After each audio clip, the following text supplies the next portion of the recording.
In today's video, I'm going to teach you how to share just one slide from your Google Slides presentation, a valuable tip for teachers looking to streamline their presentations. Sharing a single slide can be useful when you want to focus your audience's attention on a specific piece of content without distractions. Whether you're conducting a class, a meeting, or a workshop, this simple trick can enhance the clarity of your communication. So, let's dive right into the steps.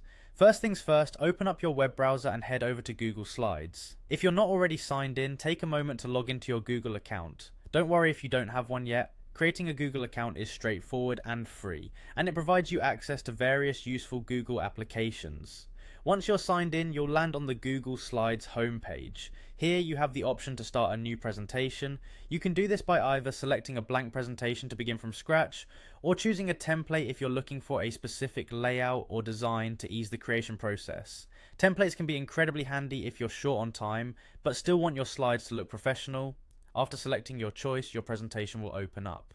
Now navigate to the slideshow you want to share a slide from. It's worth noting here that Google Slides automatically saves your progress, which is excellent because you won't lose any work if you accidentally close the browser. When you have your desired slide open, take your cursor and click on Slideshow at the top of the screen. This feature allows you to view your presentation in full screen mode, which is perfect for presenting or reviewing your slides in their final form.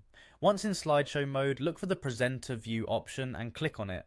The presenter view is incredibly useful as it provides you with tools and additional features to enhance your presentation experience, like seeing upcoming slides and any notes you've added for yourself.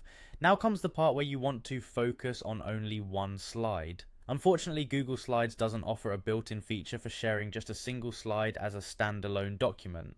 However, one workaround is to click on the slide you need, take a screenshot of it, and then share the screenshot with your audience. This may sound a bit unorthodox, but it's effective for maintaining focus on a single piece of information. While this method is simple, it helps in directing your audience's attention precisely where you need it. So next time you prepare to share your lesson or presentation, give this a try. It might just make all the difference in communicating your ideas effectively. Thank you for tuning in, and remember to subscribe for more helpful tips and tricks to make your teaching experience even better.